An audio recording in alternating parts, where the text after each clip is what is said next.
नमस्कार, मी चंद्रकांत ऐवळे. आपला मान आपला सन्मान, विश्वासाचं दुसरं नाव TV7 न्यूज. पाहूया आजच्या दिवसभरातील बातम्या.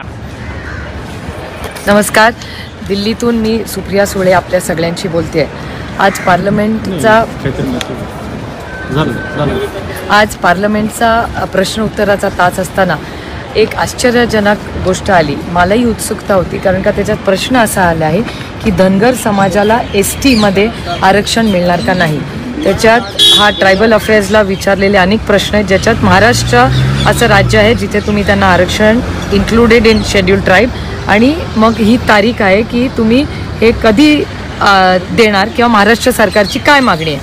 त्याच्यावर जे उत्तर आलेलं आहे त्याच्यात असं लिहिलेलं आहे की state government of Maharashtra has not sent any proposal recommendations to the central government for inclusion of Dhangar community in the list of tribes of Maharashtra. आणि कायदा असा सांगतो की proposal recommendation of the concern state government UT is prerequisite for processing of any claims of inclusion of community in the list of schedule tribe और GT. तेच हिंदीमध्ये आज आलेलं आहे. इथे बसेल कि महाराष्ट्र सरकार ने महाराष्ट्र की अनुसूचित जातियों की सूचना में धनगर समुदाय के समावेश के लिए केंद्र को कोई प्रस्ताव सिफारिश नहीं भेजी है. हे दुर्दैव आहे की महाराष्ट्राचे आज जे मुख्यमंत्री आहेत ते विरोधी पक्ष नेते असताना बारामतीला येऊन म्हणले होते की धनगर समाजाला मी पहिल्या कॅबिनेटमध्ये आरक्षण देईन.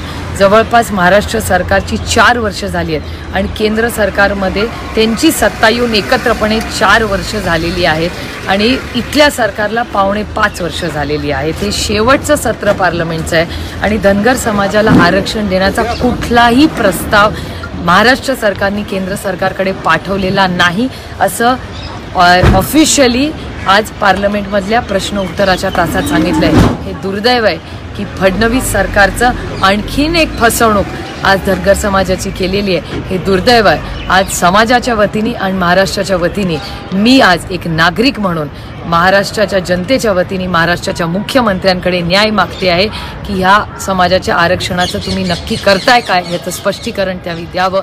दिल्लीवरनं सुप्रिया सुळे.